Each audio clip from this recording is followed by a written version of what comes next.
السلام علیکم ورحمۃ اللہ وبرکاتہ۔ الحمدللہ وکفا وسلام علی عبادہ الذین اصطفیٰ، اما بعد۔ اللہم صلی علی سیدنا محمد وعلی آل سیدنا محمد وبارک وسلم۔ اللہم صلی علی سیدنا محمد وعلی آل سیدنا محمد وبارک وسلم۔ اللہم صلی علی سیدنا محمد وعلی آل سیدنا محمد وبارک وسلم۔ آج چھٹے جز کی انشاءاللہ تعالیٰ سمری کریں گے، اس کا خلاصہ بیان کریں گے۔ کل پانچویں جز کے آخر میں اللہ سبحانہ و تعالیٰ نے منافقین کی کچھ نشانیاں اور منافقین کے بارے میں بتایا کہ ان کا درجہ کہاں ہوگا۔ اللہ تعالیٰ نے فرمایا کہ یہ منافق اللہ تعالیٰ کے ساتھ دھوکہ بازی کرتے ہیں، کفر اور ایمان کے درمیان ڈاواں ڈول ہیں، نماز کے لیے کھڑے ہوتے ہیں تو سستی کرتے ہیں، اللہ کا ذکر نہیں کرتے نماز میں زیادہ، اور اللہ تعالیٰ نے فرمایا کہ یہ منافقین جہنم کے سب سے نچلے طبقے میں ہوں گے۔ البتہ جو لوگ توبہ کر لیں، اپنی اصلاح کر لیں، تو اپنے دین کو اللہ کے لیے خالص کر لیں، تو پھر یہ مومن بن جائیں گے۔ تو وہیں سے اللہ سبحانہ و تعالیٰ نے چھٹے جز کو جاری رکھا۔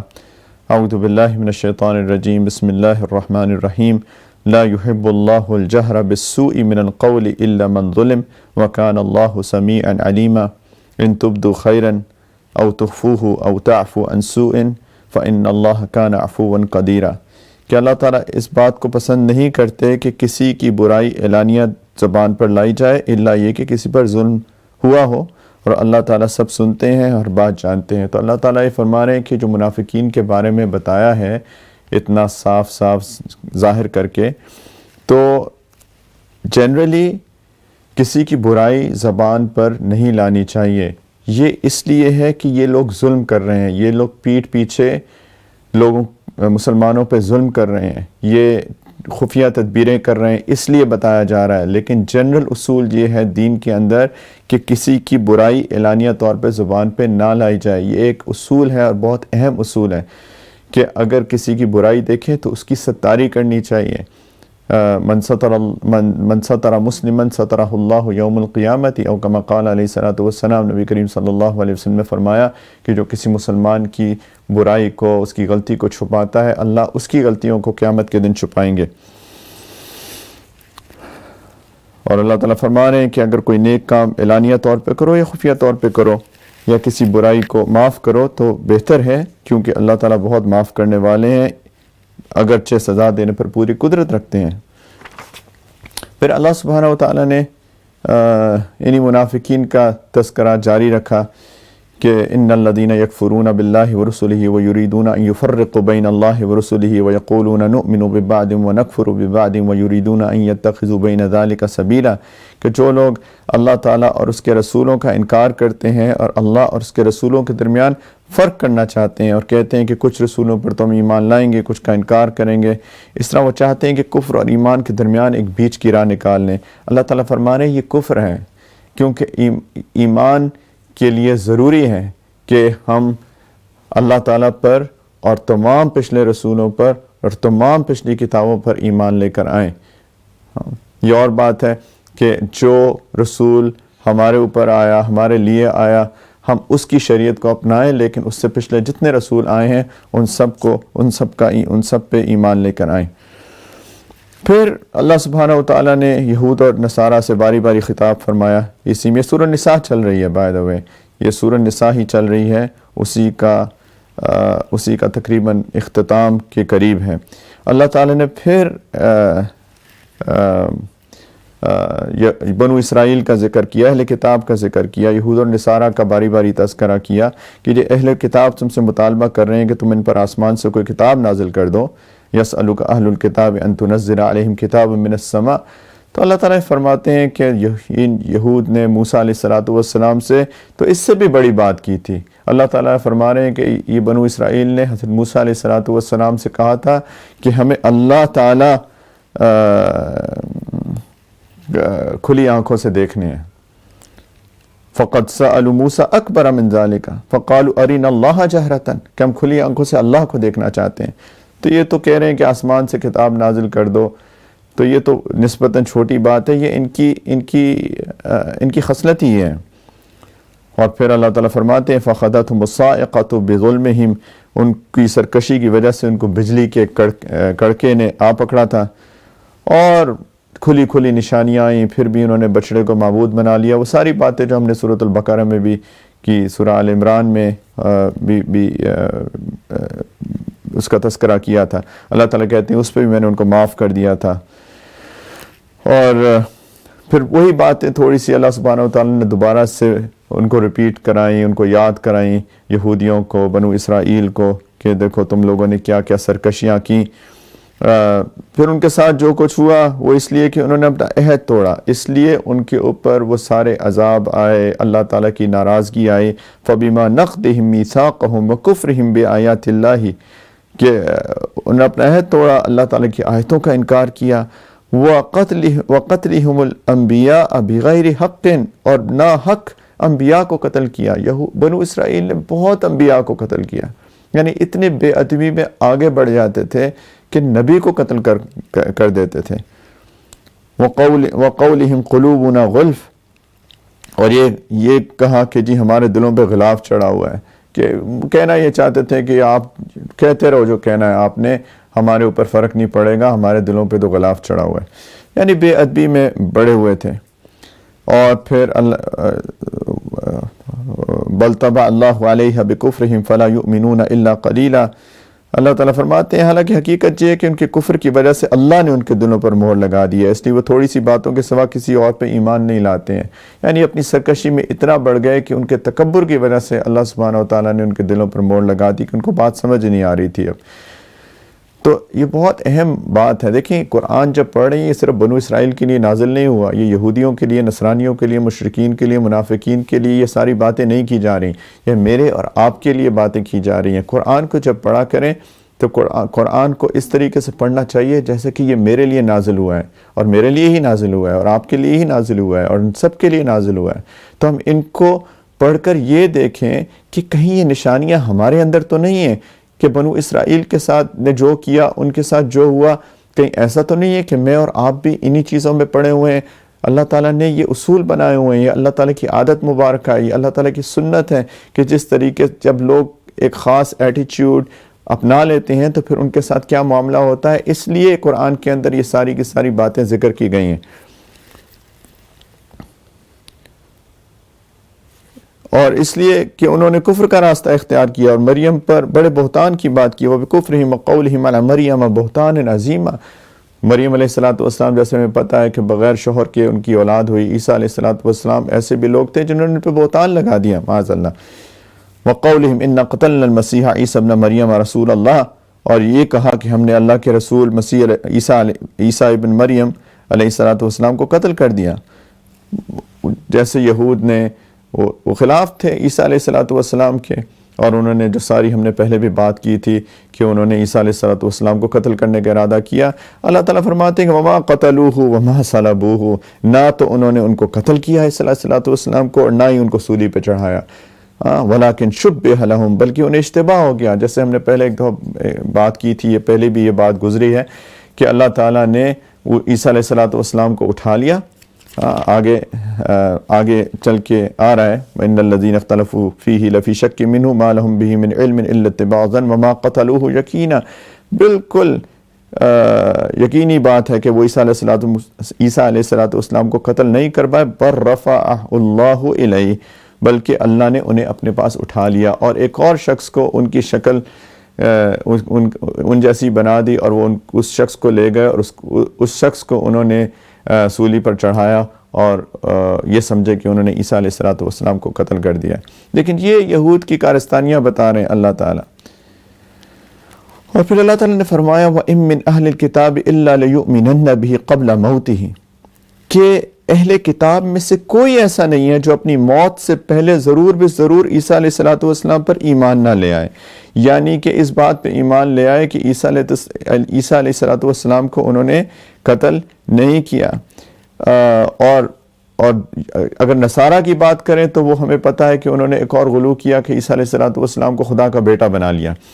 تو یعنی دونوں ایک اتنی بغض ایک طرف یہود کا اور نصارہ کا اتنی زیادہ محبت، یعنی حد سے بڑی ہوئی محبت، یعنی دونوں اپنے جو معتدل راستہ ہے، جو اللہ تعالیٰ چاہتے ہیں ہم سے، ان سے، اس سے ہٹے ہوئے تھے. تو اللہ تعالیٰ فرما رہے ہیں کہ کوئی بھی اہل کتاب یعنی یہود اور نصارہ میں سے کوئی ایسا نہیں ہے جو اپنی موت سے پہلے ضرور بضرور عیسیٰ علیہ السلام پر ایمان نہ لے آئے. یہ ایک ترجمہ ہے. دوسرا ترجمہ ہے کہ کوئی اہل کتاب میں سے ایسا نہیں ہے جو عیسیٰ علیہ السلام کی موت سے پہلے عیسیٰ علیہ السلام پر ایمان نہ لائے. دونوں ترجمے معتبر ترجمے ہیں، اور بہت سے مستند مفسرین نے پہلے والے کو ترجیح دیا، یعنی کہ اہل کتاب اپنی موت سے پہلے عیسیٰ علیہ السلام پر ایمان لے آئیں گے. حضرت مولانا اشرف علی تھانوی صاحب رحمۃ اللہ علیہ نے بھی اسی کو ترجیح دیا ترجمے کو. اس کا مطلب یہ ہے کہ موت سے پہلے بالکل ایک وقت آتا ہے جب اللہ تعالیٰ پردے ہٹا دیتے ہیں اور انسان عالم برزخ کو دیکھنا شروع ہو جاتا ہے. تو عالم برزخ کے جب مناظر دیکھیں گے تو عیسیٰ علیہ السلام کے بارے میں ان کے تمام خیالات، تمام غلط عقائد خود بخود اس وقت ختم ہو جائیں گے. اللہ اکبر. اور اگر دوسرا ترجمہ لیں تو اس کا مطلب ہے کہ عیسیٰ علیہ السلام کی موت سے پہلے، یعنی ہمارا عقیدہ ہے کہ عیسیٰ علیہ السلام دوبارہ تشریف لائیں گے، اور جب وہ آئیں گے تو وہ کلیئرلی بتا دیں گے کہ میں تو اللہ کا رسول ہوں، اللہ کا بندہ ہوں. تو پھر ان سب کے عقائد ٹھیک ہو جائیں گے. اور پھر اللہ سبحانہ و تعالیٰ نے جاری رکھا کہ یہ یہودیوں کی زیادتیاں کیا تھیں، کہ ان کی زیادتیوں کی وجہ سے ہم نے ان پر وہ پاکیزہ چیزیں حرام کر دیں جو پہلے ان کی حلال تھیں. اور اس کی وجہ سنیں اور اپنے اوپر اس کا تجزیہ کریں کہ اس لیے کہ وہ بکثرت لوگوں کو اللہ کے راستے سے روکتے تھے. وَبِصَدِّهِمْ عَنْ سَبِيلِ اللَّهِ كَثِيرًا، اللہ کے راستے سے روکتے تھے لوگوں کو. تو جو اگر خدا نہ خواستہ کوئی بھی ایسا کرے گا تو اس کے اوپر بھی اللہ تعالیٰ کا غضب نازل ہوگا. وَأَخْذِهِمُ الرِّبَا، سود لیا کرتے تھے. اللہ تعالیٰ فرما رہے ہیں وَقَدْ نُهُوا عَنْهُ، حالانکہ ان سے انہیں منع کیا گیا تھا. وَأَكْلِهِمْ أَمْوَالَ النَّاسِ بِالْبَاطِلِ، اور لوگوں کے مال ناحق طریقے سے کھایا کرتے تھے.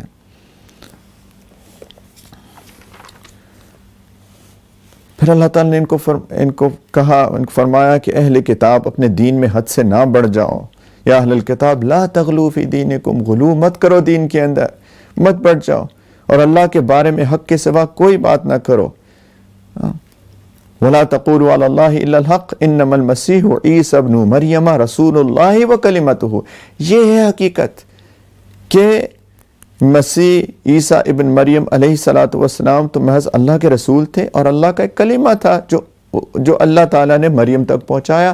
ہم نے اس کے بارے میں پہلے بات کی تھی، یعنی اللہ تعالیٰ کا کلمہ کن، کیونکہ ایک میراکولس برتھ تھی، ایک معجزانہ طور پہ ایک پیدائش تھی بغیر شوہر کے، جو ایک سنت ہے اللہ تعالیٰ کی، اس سے ہٹ کر تو اللہ تعالیٰ نے اپنے کلمہ کن کے ذریعے یہ عیسیٰ علیہ السلام کی پیدائش کی. اور وہ ایک روح تھی، القاها الی مریم روح منہ، یعنی وہ کلمہ مریم تک پہنچایا، اور اللہ نے وہ اس روح کی اللہ کے ساتھ ایک خاص نسبت تھی، کیونکہ ایک خاص روح تھی.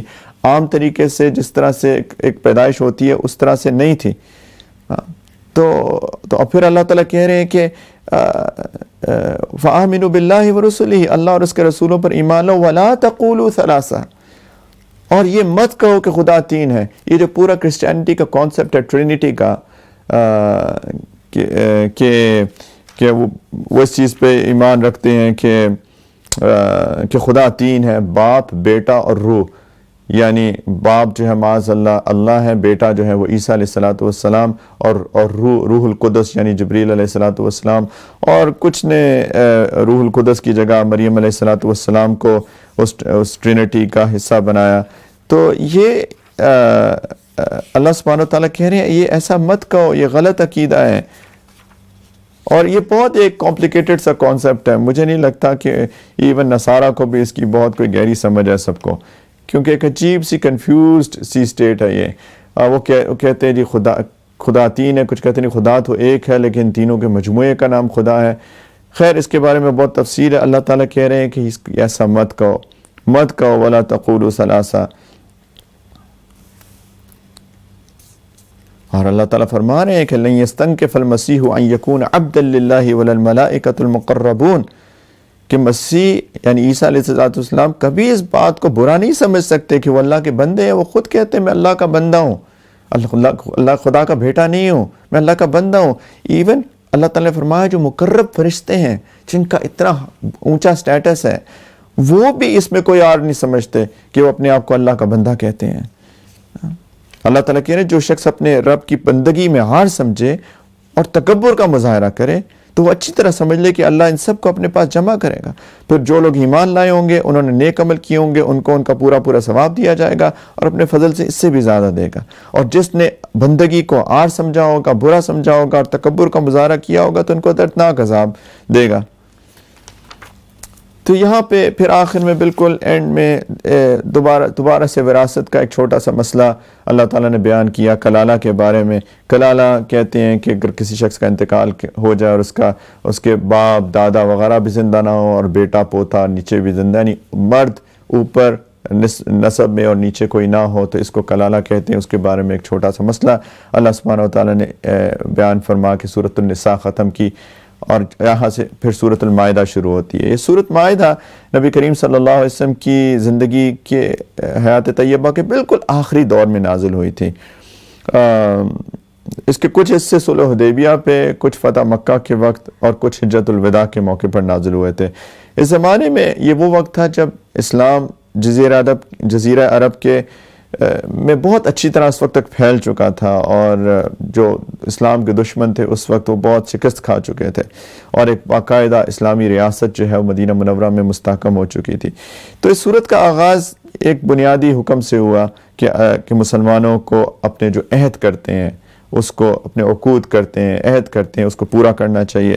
اور پھر یعنی بیسکلی یہ عقد جو ہے، جو عہد ہے، یہ لوگوں سے بھی ہے اور اللہ سے بھی ہے، ہاں کہ سارے احکام آ گئے ہیں تو اب ان کو پورا کرو، اور بندوں سے متعلق ہو یا اللہ سے متعلق ہو، اور یہاں تک کہ اگر تمہارے دشمن ہو ان کے ساتھ بھی انصاف کا معاملہ ہونا چاہیے۔ اور اللہ نے اپنا دین مکمل کر دیا، خوشخبری سنائی اللہ نے کہ اللہ نے اپنا دین مکمل کر دیا ہے۔ پھر اس کے اندر، اس صورت کے اندر اس چیز کا بھی تذکرہ ہے کہ کس قسم کی غذائیں حلال ہیں، کون سی حرام ہے، شکار کے احکام ہیں، اہل کتاب کے ذبیحہ، اہل کتاب کی عورتوں سے نکاح کے احکام ہیں، چوری کے، ڈاکے کی شرعی سزائیں ہیں، کسی انسان کو ناحق قتل کر دینا بہت بڑا گناہ ہے، اس کی وضاحت میں آدم علیہ السلام کے بیٹے حابیل قابیل کا قصہ بھی ہے، شراب جوئے کو بھی صراحتاً حرام اس میں کیا گیا، وضو کا اور تیمم کا طریقہ بھی بتایا گیا وغیرہ۔ تو سورۃ المائدہ، مائدہ کہتے ہیں عربی زبان کے اندر دسترخوان کو۔ تو اس سورت کی آیت نمبر 114 میں ایک واقعہ بیان ہوا ہے کہ عیسیٰ علیہ السلام سے ان کے جو ان کی اتباع کرنے والے تھے، انہوں نے یہ فرمائش کی تھی عیسیٰ علیہ السلام سے کہ آپ دعا کریں کہ اللہ تعالیٰ ان کے لیے آسمانی غذاؤں کے ساتھ ایک دسترخوان آسمانوں سے نازل کریں۔ تو وہ اس کی تفصیل انشاءاللہ آگے آئے گی، لیکن اس واقعے کی نسبت سے سورت کا نام سورۃ المائدہ ہے، یعنی دسترخوان کی سورت۔ تو بسم اللہ الرحمن الرحیم۔ یا ایھا الذین آمنوا اوفوا بالعقود، اے ایمان والو معاہدوں کو پورا کیا کرو۔ اور پھر اللہ تعالیٰ نے کہا احلت لکم بہیمۃ الانعام الا ما یتلی علیکم غیر محل الصید وانتم حرم ان اللہ یحکم ما یرید، کہ تمہارے لیے وہ چوپائے یعنی چار پاؤں پہ چلنے والے جانور حلال کر دیے گئے ہیں جو کہ مویشیوں میں شامل ہیں، یعنی جو مویشی گائے بکری بھینس وغیرہ اس قبیل سے ہوں وہ تمہارے لیے حلال کر دیے گئے ہیں، یعنی درندے نہیں، مویشیوں کی قبیل سے جو چار مویشی جو چوپائے ہیں، بشرط یہ کہ تم احرام کی حالت میں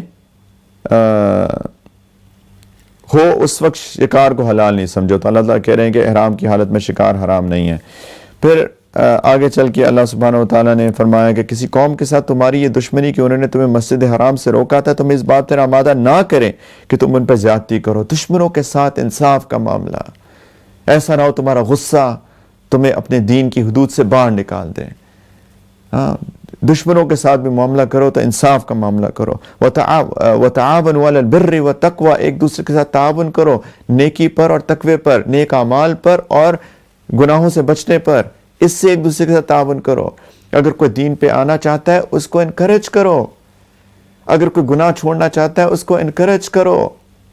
ہمارا حال کیا ہے؟ ہمارا حال یہ ہے کہ ہم میں سے کوئی اگر دین پہ چلنا چاہتا ہے، ہماری اولاد چلنا چاہتی ہے، بیٹی چلنا چاہتی ہے، بیٹا چلنا چاہتا ہے، حجاب نقاب کرنا چاہتے ہیں، داڑھی رکھنا چاہتے ہیں، تبلیغ کرنا چاہتے ہیں، کچھ کرنا چاہتے ہیں، ایک پردہ کرنا چاہتی ہے بچی، ایک باقاعدہ سب سے ایک ایسی ٹینشن پیدا ہو جاتی ہے گھر کے اندر، اور اس کو ڈسکریج کیا جاتا ہے ان چیزوں کے ساتھ۔ اللہ تعالیٰ کہہ رہے ہیں وَلَا تَعَاوَنُوا عَلَى الْإِثْمِ وَالْعُدْوَانِ، بر اور تقوی کا جو اپوزٹ ہے، اس کی ضد ہے، وہ اسم اور عدوان ہے۔ اللہ تعالیٰ کہہ رہے ہیں اس پہ تعاون نہ کرو، اسم اور عدوان پہ، بلکہ تعاون کرو نیکی نیک اعمال پر اور تقوی پر، گناہوں سے بچنے پر۔ ہم اپنی حالت خود دیکھ لیں، قرآن کہہ رہا ہے، یہ اللہ کا کلام ہے، اور قیامت کے دن یہ قرآن شفاعت کرے گا کہ یا تو کسی کے حق میں یا معاذ اللہ کسی کے خلاف حجت بن جائے گا۔ ہم لوگ قرآن کو پڑھیں اور اس کو سمجھ کر اپنی زندگی میں لانے کی کوشش کریں۔ واتقوا اللہ، تقوی اختیار کرو، ان اللہ شدید العقاب، اللہ کا عذاب بڑا سخت ہے۔ اور پھر اللہ تعالیٰ نے وہی احکام جاری رکھے تم پہ، مردار جانور اور خون اور سور کا گوشت، اور وہ جانور حرام کر دیا گیا جس پر اللہ کے سوا کسی اور کا نام پکارا جائے، اور جو گلا گھٹنے سے مرا ہو، جسے چوٹ مار کر ہلاک کیا گیا ہو، اور جو اوپر سے گر کر مرا ہو، جسے کسی جانور نے سیم مار کر ہلاک کیا ہو، اور جسے کسی درندے نے کھا لیا ہو، الا یہ کہ تم اس کے مرنے سے پہلے اس کو ذبح کر چکے ہو، اور وہ جانور بھی حرام ہے جسے بتوں کی قربان گاہ پر ذبح کیا گیا ہو۔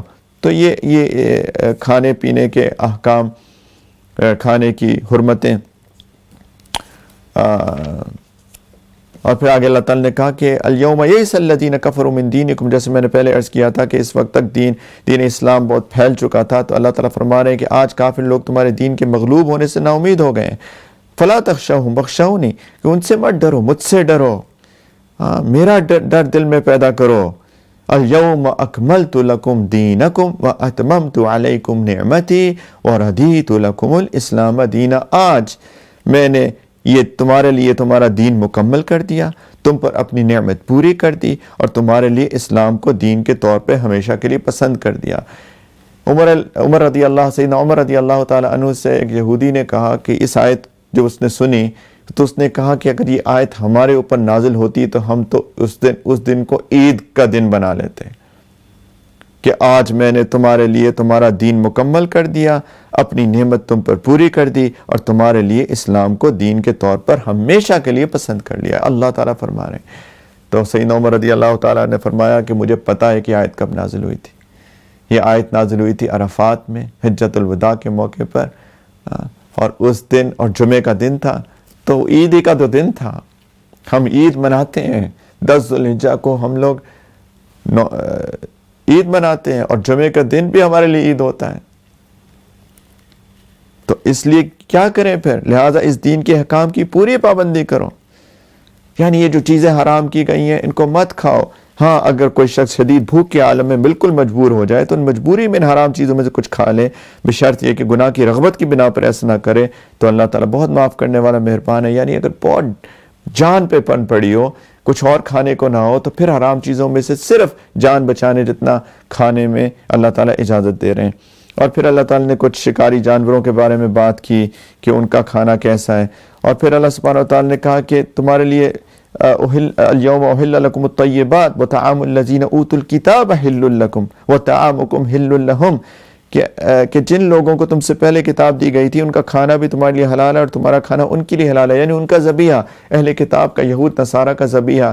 لیکن اس کے اندر علماء نے کہا کہ اگر شرائط ہیں، شرط یہ ہے کہ وہ واقعی یہود اور نصارہ ہوں، اپنے عقیدے پہ ہوں، آج کل کی طرح نہیں کہ اکثر ان میں سے تو یا تو ملحد ہو چکے ہیں، ایتھیسٹ ہو چکے ہیں، وہ اپنے دین پہ قائم نہیں ہیں، تو اس کو یہود اور نصارہ ہم ایکسپیکٹ نہیں کر سکتے۔ نام اگر اس کا جو ہے وہ کوئی یہودی یا نصارہ میں سے کسی کا کوئی نام ہے تو نام پہ مت جائیں، اس کا عقیدہ ہے کیا، نمبر 1۔ نمبر 2، وہ اپنی شریعت کے مطابق اس کو ذبح کریں، باقاعدہ اللہ کے سوا کسی اور کا نام نہ لیا ہو، اللہ کے نام پہ ذبح کریں، اور اپنے عقیدے کے مطابق جو عقیدہ تھا ان کا اس کے مطابق کریں۔ تو پھر اللہ تعالیٰ نے ایک چھوٹ دی ہے کہ اگر تمہیں اپنا ذبیحہ نہ ملے تو ان کا ذبیحہ کھانا تمہارے لیے حلال ہے۔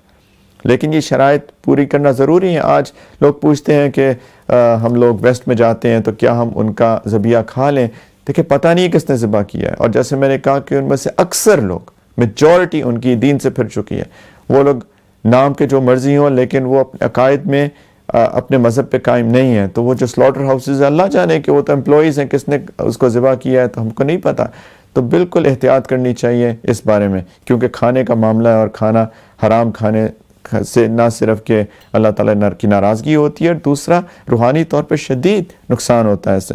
اور پھر اللہ تعالیٰ نے فرمایا والمحصنات من المؤمنات والمحصنات من الذین اوتوا الکتاب من قبلکم اذا آتیتموہن اجورہن محسنین غیر مسافحین ولا متخذی اخدان، کہ مومنوں میں سے پاک دامن عورتیں بھی اور ان لوگوں میں سے پاک دامن عورتیں بھی تمہارے لیے حلال ہیں جن کو تم سے پہلے کتاب دی گئی تھی. یعنی مسلمان عورتیں سے نکاح بھی جائز آف کورس، اور اہل کتاب کی عورتوں سے بھی نکاح جائز، پھر وہی شرائط کے ساتھ وہ واقعی اہل کتاب ہو. لیکن اس کے اندر بھی بہتر یہی ہے کہ مسلمان عورت سے نکاح کیا جائے.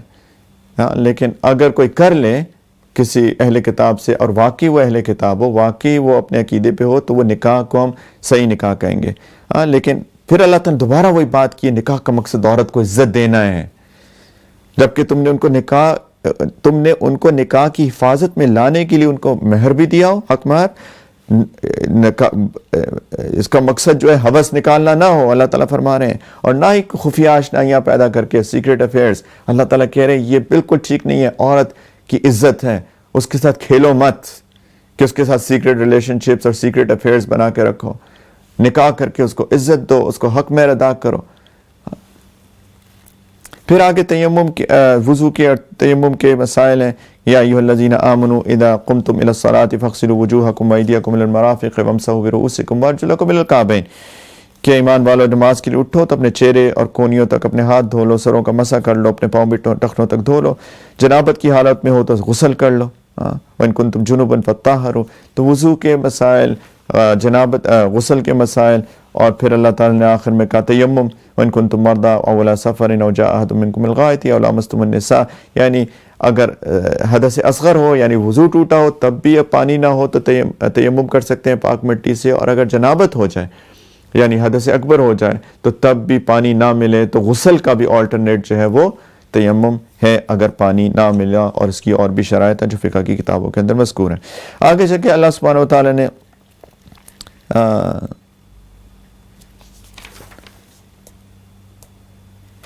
پھر یہود کا تذکرہ کیا، بنو اسرائیل کا، بیسیکلی بنو اسرائیل کا تذکرہ کیا کہ کچھ ان کی دوبارہ سے باتیں یاد کرا کہ انہوں نے عہد چکنی کی. اور پھر اللہ تعالیٰ نے فرمایا کہ اس کی وجہ سے ہم نے ان کو اپنی رحمت سے دور کر دیا اور ان کے دلوں کو سخت بنا لیا. اور پھر اللہ تعالیٰ نے ایک اور پھر بات یاد کرائی کہ موسیٰ علیہ السلام کو جب اور بنو اسرائیل کو جب اللہ تعالیٰ نے فرعون سے نجات دلا دی تھی تو اللہ تعالیٰ نے ان کو کہا کہ اب تم فلسطین چلے جاؤ، کیونکہ یہ ان کا ٹھکانہ تھا، اور وہاں جا کے وہ جو وہاں پہ ایک ظالم بادشاہ اس سے لڑائی کرو، اور وہ اس جگہ وہ تمہاری ہے. اب وہاں پہ ایک قوم تھی جس کو عمالقہ کہتے ہیں، اور وہ بہت مضبوط قوم تھی. تو جب بنو اسرائیل وہاں پہ پہنچے دیکھا تو اتنے طاقتور لوگ ہیں اور اتنے زیادہ ہیں، انہوں نے انکار کر دیا. انہوں نے کہا یہاں تو بڑے طاقتور لوگ رہتے ہیں. قالوا یا موسیٰ ان فیہا قوما جبارین وَإِلَّا لَن نَدْخُلَهَا حَتَّى يَخْرُجُوا مِنْهَا. ہم تو نہیں داخل ہوں گے. بیعت بھی پیغمبر سے، اپنے رسول سے بیعت بھی، ہم نہیں داخل ہونے والے، یہ نکلیں گے تو ہم آئیں گے. فَإِن يَخْرُجُوا مِنْهَا فَإِنَّا دَاخِلُونَ. اور آگے اللہ تعالیٰ نے اور آگے جا کے کہتے ہیں قالوا یا موسیٰ اِنَّا لَن نَدْخُلَهَا أَبَدًا مَا دَامُوا فِيهَا. ہم تو کبھی اس میں نہیں جائیں گے جب تک یہ لوگ ہیں. اگر جانا ہی ہے فَاذْهَبْ أَنْتَ وَرَبُّكَ، کہ تم چلے جاؤ موسیٰ اور تمہارا رب چلا جائے. فقاتلا، تم دونوں لڑو ان سے. انا ہاہنا قاعدون، ہم تو یہاں بیٹھے. اللہ اکبر، کیا بے ادبی کی انہوں نے، اور اس کی وجہ سے اللہ تعالیٰ کی ناراضگی آئی. اللہ تعالیٰ نے ان کو صحرائے سینا پہ محصور کر دیا. وہاں پر بہت عرصے تک 40 سال تک یہ لوگ وہاں رہے. اور وہیں موسیٰ علیہ السلام، ہارون علیہ السلام کا انتقال بھی ہوا. خیر ادھر بھی اللہ تعالیٰ نے، ہم پہلے بھی بات کر چکے ہیں، بہت اللہ نے کرم کیا. بادل آ گیا، ان کا سایہ کیا، اور یہ ان انبیاء کی برکت تھی کہ ان کے ساتھ یہ سارے معاملات چل رہے تھے. 12 چشمے اللہ تعالیٰ نے نازل کر دیے, جاری کر دیے, من و سلوہ نازل ہو گیا وغیرہ وغیرہ. خیر, تو یہ بے ادبی میں بہت آگے بڑھے ہوئے تھے. اور یہیں پہ اللہ تعالیٰ نے آدم علیہ السلام کے 2 بیٹوں کا قصہ بھی بیان کیا, حابیل قابیل کا. اس کی ایک لمبی کہانی ہے کہ اس وقت میں چونکہ ایک آدم علیہ السلام, حوا علیہ السلام تھے, تو ان کے بچے ہوئے تو وہ جڑواں بچے ہوتے تھے. اور جڑواں بچے ایسے ہوتے تھے حوا علیہ السلام کے کہ ایک لڑکا ایک لڑکی, ایک لڑکا ایک لڑکی. تو اپنی جو وہ جڑواں بہن ہوتی تھی اس سے نکاح تو حرام ہوتا تھا, لیکن جو دوسرا جڑواں بچہ ہوتا تھا اس کی جو لڑکی ہوتی تھی اس سے نکاح کی اجازت تھی. تو یہ حابیل قابیل دونوں بھائی تھے, آدم علیہ السلام کے بیٹے تھے دونوں. تو یہ جو قابیل کے ساتھ جو لڑکی اس کی جڑواں پیدا ہوئی تھی وہ بہت خوبصورت تھی. تو قابیل چاہتا تھا اس سے نکاح کرے, لیکن وہ تو کر نہیں سکتا تھا, حرام تھا. حابیل کا ظاہری بات ہے وہ اس سے نکاح کر سکتا تھا. تو ان دونوں کے اندر لڑائی ہو گئی. تو انہوں نے کہا اچھا کیسے فیصلہ کریں. انہوں نے کہا چلو قربانی دیتے ہیں اللہ کے راستے میں, اگر جس کی قربانی قبول ہو جائے اس کی بات مان لی جائے گی. اور اس کو قربانی قبول ہونے کا طریقہ یہ ہوتا تھا کہ قربانی کر کے ایک پہاڑ پہ یا کہیں پہ رکھ دیتے تھے, اور آگ آتی تھی آسمان سے اور اس کو جلا دیتی تھی. تو جب قربانی رکھی گئی انہوں نے, تو اللہ تعالیٰ نے حابیل کی قربانی قبول کر لی, قابیل کی نہیں ہوئی. تو قابیل حسد میں بہت ہی غصے سے آگ بگولا ہو گیا اور اس نے حابیل کو قتل کر دیا. تو یہ سارا قصہ ہے. حابیل نے کہا کہ میں تو تمہارے اوپر ہاتھ نہیں اٹھاؤں گا. اذ قرب قربانا فتقبل من احدهما ولم يتقبل من الاخر قال لاقتلنك. تو اس نے کہا میں تمہیں قتل کر دوں گا جب قربانی قبول ہوگی. تو اس نے کہا کہ انما يتقبل الله من المتقين. بہت اہم جملہ ہے, بہت اہم آیت ہے. حابیل نے کہا کہ قربانی قبول پتہ کیوں ہوئی ہے, کیونکہ اللہ متقیوں کی قربانیاں قبول کرتے ہیں. جو اللہ کی اطاعت کرتے ہیں ان کی قربانی قبول ہوتی ہے. ہم بھی قربانیاں دیتے ہیں, عید الاضحیٰ پہ قربانی دیتے ہیں, زکوٰۃ دیتے ہیں, ساری قربانیاں ہیں, اپنا مال خرچ کرتے ہیں. یقین جانیں روزہ رکھنے بھی قربانی ہے, صبح سے لے کر شام تک نہ کھاتے ہیں نہ پیتے ہیں, سب قربانیاں ہیں. حج جاتے ہیں وہ بھی ایک قربانی ہے, مجاہدہ ہے, مشقت ہے. اصل میں ہمیں اللہ کی طرف سے قبولیت چاہیے. کیسے قبولیت ہوگی؟ اگر ہم تقوی والے بنیں گے. پھر وہ جب قتل کر دیا, وہ اس سمجھ نہیں آ رہا تھا میں اس کی لاش کو کیا کروں. اللہ نے پھر 2 کوے بھیجے, اور ایک کوے نے دوسرے کو مار دیا, اور پھر اس کوے نے ایک زمین کھودی اور اس پہ مٹی ڈال دی, دفن کر دیا. یہاں اس کو پتہ چلا کہ اچھا اب کسی کو دفن کیسے کرنا ہوتا ہے. ہاں, فبعث اللہ غرابا یبحث فی الارض لیریہ کیف یواری سوءۃ اخیہ. اللہ تعالیٰ نے کبا بھیجا جو زمین کھودنے لگا تاکہ اسے دکھائے کہ وہ اپنی بھائی کی لاش کو کیسے چھپائے. تو پھر آگے اللہ تعالیٰ نے فرمایا کہ دیکھو قتل بہت بڑا گناہ ہے. ہاں, یہ جو بنو اسرائیل انبیاء کو قتل کر رہے ہو کتنا بڑا گناہ کر رہے ہیں. اللہ تعالیٰ نے فرمایا کہ میں نے بنی اسرائیل کو بتایا تھا کہ جو کسی کو قتل کرے گا, کتبنا علی بنی اسرائیل انہ من قتل نفسا بغیر نفس, جبکہ یہ قتل نہ کسی اور جان کا بدلہ لینے کے لیے ہو, او فساد فی الارض, اور نہ ہی زمین سے کوئی فساد دور کرنے کے لیے ہو. فکأنما قتل الناس جميعا, ایک شخص کو قتل کرنا ایسا ہے جیسے پوری انسانیت کو قتل کر دیا. اللہ اکبر, اتنا بڑا گناہ ہے قتل کا. ومن احیاها فکأنما احیا الناس جميعا, کسی شخص نے ایک جان بچا لی, انسانی جان, انسانی جان, انسان کی جان بات ہو رہی ہے, کوئی مذہب کی بات نہیں کر رہے. فَكَأَنَّمْ أَحْيَا النَّاسَ جَمِيعًا, اس نے ایسے سارے انسانوں کی جان بچا لی. اور اسی کے آگے چلتے ہوئے اللہ تعالیٰ نے ڈاکوؤں کا ذکر کیا کہ یہ ڈاکو ہیں, یہ لوگوں کو لوٹتے ہیں اور کبھی قتل بھی کر دیتے ہیں, مال بھی لے لیتے ہیں, قتل بھی کر دیتے ہیں. ان کے مسائل آ رہے ہیں کہ ان کی سزا کیا ہے. ان کی سزا یہ ہے کہ ان کے قتل کر دیا جائے یا سولی پر چڑھا دیا جائے یا ان کے ہاتھ پاؤں مخالف سمتوں سے کاٹ دیا جائے. اس کی بہت تفصیل ہے فقہ کی کتابوں میں کہ وہ 3 چیزیں کر سکتے ہیں, یا تو وہ قتل بھی کر دیں اور مال بھی لے لیں, یا پھر قتل نہ کریں صرف مال لیں, یا پھر صرف دھمکی دیں, ڈرائیں دھمکائیں, دونوں میں سے کچھ نہ ہوا ہو تو اس کے بارے میں مختلف سزائیں ان کے اعتبار سے, یا انہیں زمین سے دور کیا جائے. تو اس کے اندر بھی امام ابو حنیفہ رحمۃ اللہ علیہ نے اس کی تشریح کی ہے کہ ان کو قید خانے میں بند کر دیا جائے. دوسرے فقہاء نے اس کا مطلب یہ لیا کہ ان کو وطن سے نکال دیا جائے. خیر, اس کی تفصیل ہے.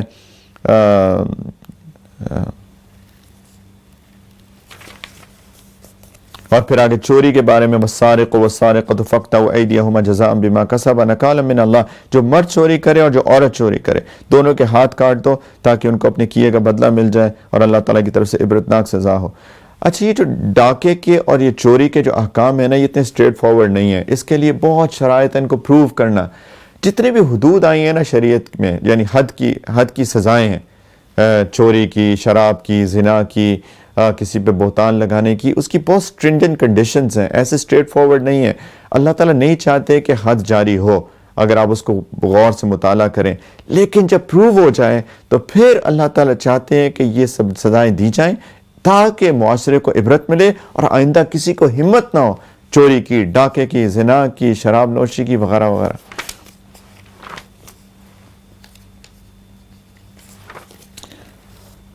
پھر آگے اللہ تعالیٰ نے ان لوگوں کے بارے میں جو اپنا دین چھوڑ دیتے ہیں، مرتد ہو جاتے ہیں، ایمان والو اگر تم میں سے کوئی اپنے دین سے پھر جائے گا تو اللہ تعالیٰ کو ضرورت نہیں ہے میری اور آپ کی۔ اللہ تعالیٰ فرما رہے ہیں کہ یا ایھا الذین آمنوا من یرتد منکم عن دینہ فسوف یأتی اللہ بقوم یحبهم ویحبونہ، کہ اللہ کسی اور کو لے آئیں گے جس سے اللہ محبت کریں گے اور وہ اللہ سے محبت کرے گا۔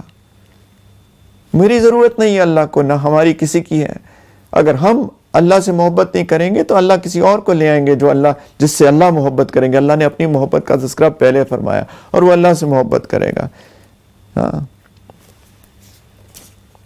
جو مومنوں کے لیے نرم اور جو لوگ انکار کرتے ہیں ان کے لیے سخت ہوں گے، اللہ کے راستے میں قتال کریں گے، اور کسی ولا یخافون لومۃ لائم، لوگ ملامت کریں گے ان کو، وہ اس کی ملامت سے نہیں ڈریں گے۔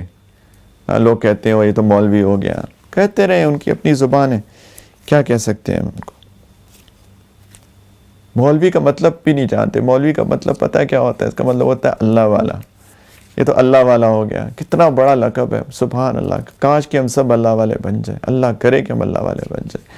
پلیز، قرآن اللہ کا کلام ہے، اس پہ ہم سب لوگ اللہ والے بن جائیں کوشش کر کے۔ پھر اللہ تعالیٰ نے وہی غلو کی بات کی کہ کیسے یہود اور کیسے نصارہ غلو کیا انہوں نے، یہود نے بھی کیا، اس کی بات پھر اللہ تعالیٰ نے نصارہ کے بارے میں دوبارہ بتایا کس طرح انہوں نے یہ جو ٹرینٹی کا کانسیپٹ تھا کہ اس کے بارے میں دوبارہ اللہ سبحانہ وتعالیٰ نے ذکر کیا کہ وہ کہتے ہیں لقد کفر الذین قالوا ان اللہ ثالث ثلاثہ، کہ یہ کہتے ہیں کہ اللہ تین میں سے تین میں کا تیسرا ہے، حالانکہ وما من الہ الا الہ واحد، معبود تو ایک ہی ہے اور اللہ کی ذات ہے، کوئی اور نہیں ہے۔ اللہ تعالیٰ نے فرمایا ایک بڑی عجیب اللہ تعالیٰ نے ایک پروف دیا کہ تم کیسے کہہ رہے ہو کہ وہ خدا ہیں، جبکہ عیسیٰ بھی اور ان کی والدہ مریم علیہ السلام بھی یہ دونوں کھانا کھاتے تھے، خدا کھانا تو نہیں کھاتا۔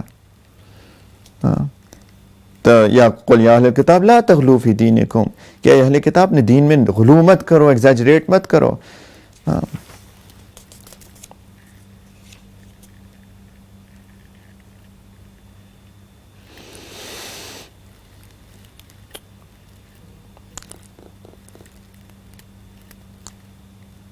اور اللہ تعالیٰ کہہ رہے ہیں کہ جو بنو اسرائیل میں جو لوگ کافر ہوئے اس لیے ہوا کہ انہوں نے نافرمانی کی تھی، حد سے گزر جایا کرتے تھے، جس بدی کا ارتکاب کرتے تھے ایک دوسرے کو منع نہیں کرتے تھے۔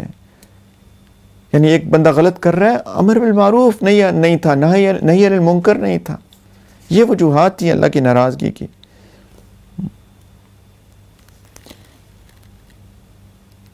تو بس یہاں انشاءاللہ ہم ختم کرتے ہیں، سورہ مائدہ جاری ہے انشاءاللہ تعالیٰ، پھر 7ویں جز سے ہم لوگ کل شروع کریں گے، اللہ کی توفیق ہوئی تو اللہ تعالیٰ صحت، زندگی، عافیت اللہ کرے رہے، انشاءاللہ تو ہم لوگ کل شروع کریں گے۔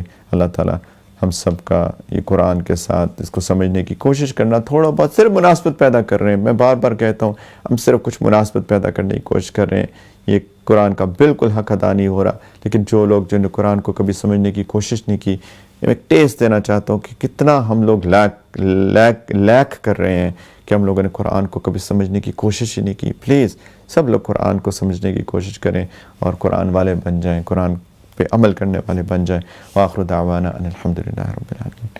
انشاءاللہ ہمیشہ کی طرح ہر روز کی طرح آج بھی توبہ کر لیتے ہیں اپنے تمام گناہوں سے۔ یہ میرے ساتھ کلمات توبہ کی نیت سے پڑھ لیں، اصل میں تجدید ایمان ہے، اللہ تعالیٰ سے گناہوں کی معافی مانگنا ہے۔ کوئی اگر بیعت کرنا چاہتا ہے تو بیعت توبہ کی نیت بھی کر سکتا ہے کلمات پڑھتے ہوئے۔ تو سب لوگ کہیں بسم اللہ الرحمن الرحیم، لا الہ الا اللہ محمد الرسول اللہ، آمنت باللہ وملائکتہ وکتبہ ورسلہ والیوم الآخر والقدر خیرہ وشرہ من اللہ تعالی والبعث بعد الموت، آمنت باللہ کما ہوا باسمائہ وصفاتہ وقبلت جمیع احکامہ، اقرار باللسان وتصدیق بالقلب، اشہد ان لا الہ الا اللہ واشہد ان محمدا عبدہ ورسولہ، استغفر اللہ ربی من کل ذنب واتوب الیہ برحمتک یا ارحم الراحمین۔ چلو دعا کر لیتے ہیں۔ الحمدللہ رب العالمین، اللہم صلی علی سیدنا محمد وعلی آل سیدنا محمد وبارک وسلم۔ ربنا ظلمنا انفسنا وان لم تغفر لنا وترحمنا لنكونن من الخاسرین۔ ربنا لا تزغ قلوبنا بعد إذ هديتنا وهب لنا من لدنك رحمة إنك أنت الوهاب، لا إله إلا أنت سبحانك إنا كنا من الظالمين۔ يا مقلب القلوب ثبت قلوبنا على دينك، يا مصرف القلوب صرف قلوبنا على طاعتك، اللهم حبب إلينا الإيمان وزينه في قلوبنا وكره إلينا الكفر والفسوق والعصيان واجعلنا من الراشدين۔ یا اللہ اس مجلس کو قبول فرما لیجیے میرے پیارے اللہ۔ یا اللہ یہ ٹوٹا پھوٹا جو قرآن کے ساتھ یا اللہ اس کی مناسبت پیدا کرنے کے لیے ٹوٹی پھوٹی مجلس کی میرے پیارے اللہ، اس کو قبول فرما لیجیے۔ یا اللہ بہت غلطیاں کی، یا اللہ اس کا حق ادا نہیں کیا، یا ارحم الراحمین میرے پیارے اللہ۔ یا اللہ پھر بھی قبول فرما لیجیے اور غلطیوں کو اور یا اللہ کوتاہیوں کو معاف فرما دیجیے میرے پیارے اللہ۔ اللہ ہمارے دلوں کے اندر قرآن کی محبت پیدا فرما دیجیے، اللہ قرآن کی محبت پیدا فرما دیجیے، اللہ قرآن کی محبت پیدا فرما دیجیے، اللہ اپنی محبت عطا فرما دیجیے، اللہ نبی کریم علیہ الصلاۃ والسلام کی محبت پیدا فرما دیجیے۔ یا اللہ ہمیں دین پہ پورا پورا چلنے کی توفیق عطا فرما دیجیے۔ یا اللہ آج ہم نے پڑھا کہ یا اللہ یہ دین تو ایک نعمت ہے، آپ نے فرمایا وَأَتْمَمْتُ عَلَيْكُمْ نِعْمَتِي۔ یا اللہ یہ تو کتنی بڑی نعمت آپ نے دی ہمیں، اپنا دین دے کر۔ یا اللہ اس نعمت کی ہم نے ناشکری کی، اس کی قدر نہ کی، میرے پیارے اللہ ہماری اس ناقدری کو، اس ناشکری کو معاف کر دیں۔ یا اللہ اس دین کی محبت ہمارے دلوں میں پیدا فرما دیجیے۔ اللہ اتنا پیارا دین دیا، یا اللہ اس کی سمجھ عطا فرما دیجیے۔ یا اللہ رمضان کے دن چل رہے ہیں، آپ کی رحمتوں کا مہینہ ہے، میرے مولا روزانہ کتنے لوگوں کو آپ معاف کرتے ہیں یا ارحم الراحمین۔ ہر رات کو آپ سینکڑوں کو، ہزاروں کو، لاکھوں کو معاف کرتے ہیں میرے مولا۔ ہمیں نہیں پتہ اتنی راتیں گزر چکی، ہمارا نام مغفرت والوں میں شامل ہوا کہ نہیں ہوا میرے مولا۔ آج کی رات ہمارا نام بھی ان لوگوں میں شامل کر لیں جن کی آپ آج رات مغفرت فرمائیں گے میرے مولا۔ نبی کریم علیہ الصلوۃ والسلام ممبر پر تشریف فرما ہوئے، یا اللہ انہوں نے سیڑھی پہ پاؤں رکھا اور جبریل علیہ الصلوۃ والسلام آئے اور انہوں نے دعا دی، بد دعا دی کہ وہ شخص تباہ ہو جائے جو رمضان کا مہینہ پائے اور اس میں محنت کر کے کوشش کر کے اپنی مغفرت نہ کرا سکے۔ اور نبی کریم علیہ الصلوۃ والسلام نے فرمایا آمین۔ یا اللہ اس شخص کی بربادی میں کیا شک رہ جائے جو اس رمضان میں بھی اپنی مغفرت نہ کروا سکے میرے مولا۔ بربادی سے بچا لیجیے، تباہی سے بچا لیجیے۔ اللہ اس رمضان کو ہماری زندگی کا سب سے بہترین رمضان بنا دیجیے۔ یا اللہ ہم سے آج تک جو کمیاں کوتاہیاں ہوتی رہیں میرے پیارے اللہ، اس رمضان میں ان کمیوں کوتاہیوں کا یا اللہ اس سے بچنے کی توفیق عطا فرمائیے۔ یا اللہ اس رمضان کو پچھلے تمام رمضانوں کا کفارہ بنا دیجیے میرے مولا۔ یا ارحم الراحمین دن گزرے جا رہے ہیں، یا اللہ آج کتنے دن گزر گئے میرے مولا، آج یا اللہ تو کاؤنٹ بھی نہیں کر رہے۔ یا اللہ 6 دن غالباً گزر چکے، یا ارحم الراحمین ایسے ہی پورا مہینہ گزر جائے گا اگر زندگی رہی۔ یا اللہ ہم ابھی تک کچھ کر نہ پائے، یا اللہ 1 ہفتہ ہو گیا تقریباً میرے مولا ہم کچھ نہ کر پائے۔ یا ارحم الراحمین توفیق عطا فرما دیجیے اللہ، اور مجاہدہ اور کوشش کرنے کی توفیق عطا فرمائیے۔ یا ارحم الراحمین، یا اللہ اس وبا کو ہم سے ٹال دیجیے میرے مولا، یا اللہ اس وبا کو ہم سے ٹال دیجیے، ہمارے گناہوں کی وجہ سے ہے میرے مولا، اللہ معاف کر دیجیے اور اس کو وبا کو ٹال دیجیے، اللہ جو بیمار ہے انہیں صحت دے دیجیے، اللہ جو مومنین مومنات میں سے آپ کے پاس آ چکے اس وبا کی وجہ سے اللہ ان کو شہادت کا درجہ عطا فرما دیجیے، یا ارحم الراحمین خیر کے فیصلے فرما دیجیے میرے مولا، مسجد دوبارہ کھول دیجیے، اللہ مسجد دوبارہ کھول دیجیے میرے مولا، مسجد دوبارہ کھول دیجیے، یا اللہ ہماری بے ادبی تھی کہ مؤذن ہم کو بلاتا رہا ہم نہ گئے، یا اللہ ہم غلطی کا اعتراف کرتے ہیں اور معافی مانگتے ہیں اور آپ سے وعدہ کرتے ہیں میرے مولا کہ اب آپ کی توفیق سے یا اللہ مسجدوں میں جانے والے بنیں گے، اللہ فجر میں بھی جائیں گے اور یا اللہ باقی نمازوں میں بھی جائیں گے میرے مولا، بس آپ مسجدیں کھلوا دیجیے اور آپ سے توفیق مانگتے ہیں میرے مولا، کیونکہ آپ کی توفیق کے بغیر کچھ نہیں ہو سکتا میرے مولا، حرمین شریفین بھی کھلوا دیجیے میرے مولا، وہاں بھی آپ نے بلایا اور ہم نے ادب نہیں کیا، نہ مکہ مکرمہ کا ادب کیا، نہ مدینہ منورہ کا ادب کیا، نہ آپ کے گھر کا ادب کیا، نہ آپ کے حبیب صلی اللہ علیہ وسلم کے روضے مبارک کا ادب کیا میرے مولا، معاف کر دیجیے اللہ، حرمین شریفین کی رونقیں بحال فرما دیجیے اور ہمیں پلیز دوبارہ بلائیے اور بار بار بلائیے میرے اللہ، بار بار بلائیے میرے مولا، بار بار بلائیے یا ارحم الراحمین، اور یا اللہ محبت کے ساتھ اس جگہ کی عقیدت کے ساتھ احترام کے ساتھ اس کی عظمت کو دل میں رکھ کر یا اللہ وہاں کی زیارت کی توفیق عطا فرمائیے، یا اللہ ہمارے گھر والوں، ہماری اولاد، ہماری نسلوں میں ایک ایک بندے کی حفاظت فرمائیے، دین دنیا کی ہر بھلائی اللہ عطا فرمائیے میرے پیارے اللہ، ہم سب کو اپنے دین کی خدمت کے لیے بھی قبول فرمائیے، اللہ ہم قابل نہیں ہیں ہمیں پتہ ہے، لیکن ہمیں یہ بھی پتہ ہے آپ کے یہاں قابلیت نہیں قبولیت چلتی ہے، اللہ قبول فرما دیجیے، اسباب عطا فرما دیجیے، مخلص معاونین عطا فرما دیجیے، ہر شر ہر فتنے سے بچا لیجیے، اللہ اپنی حفاظت میں لے لیجیے، یا اللہ ہمارے والدین کی حفاظت فرمائیے، رب ارحمہما کما ربیانی صغیرہ، اللہ ہمارے والدین میں سے جو آپ کے پاس آ چکے ہیں ان کی مغفرت فرما دیجیے، قرب کے اعلیٰ درجات عطا فرما دیجیے، اللہ میں سے جو بیمار ہے روحانی جسمانی نفسیاتی طور پہ ان کو صحت کاملہ عاجلہ مستمرہ عطا فرما دیجیے، یا اللہ جو کسی بھی شیطانی یا سفلی اثر کا شکار ہیں اللہ ان کو صحت کاملہ عاجلہ مستمرہ عطا فرما دیجیے، اللہ راضی ہو جائیے، اللہ راضی ہو جائیے میرے مولا، راضی ہو جائیے، یا اللہ جو بھی خدمت کر رہے ہیں یا اللہ اس دین کی اشاعت میں، یا اللہ جس طرح کی بھی خدمت ہے میرے اللہ ان کو اپنی شان کے مطابق عطا فرمائیے، اللہ شان کے مطابق عطا فرمائیے، اللہ ان کو اپنی شان کے مطابق عطا فرمائیے میرے پیارے اللہ، اللہ استقامت عطا فرما دے موت تک میرے مولا، زندگی کی آخری سانس تک میرے اللہ اپنے دین کی خدمت کا کام لیتے رہیے میرے مولا، یا اللہ وسائل بھی عطا فرمائیے، معاونین بھی عطا فرمائیے، یا اللہ قبولیت بھی عطا فرمائیے میرے مولا، راضی ہو جائے میرے مولا دنیا میں بھی اور خاص طور پہ جب آپ کے پاس آنے کا وقت ہو، اللہ پہلے رضا عطا فرمائیے گا، مغفرت عطا فرمائیے گا، کلمے کی توفیق عطا فرمائیے گا میرے مولا، اپنی ملاقات کا شوق عطا فرمائیے گا، پھر ہمیں اپنے پاس بلائیے گا، اللہ قبر کی اور آخرت کی تمام منازل کو آسان کر کے میرے مولا نبی کریم علیہ الصلوۃ والسلام کے قدموں میں ہم سب کو جنت الفردوس میں جمع فرمائیے گا، اللہ اپنا دیدار بے حجاب اور اپنی دائمی رضا عطا فرمائیے گا میرے مولا، مانگنا تو نہیں آتا یا اللہ، ایسے فقیر ہیں یا اللہ جن کو بھیک مانگنے کا ڈھنگ بھی نہیں آتا میرے پیارے اللہ، بن مانگے ہی عطا فرما دیجیے میرے مولا، بن مانگے ہی عطا فرما دیجیے،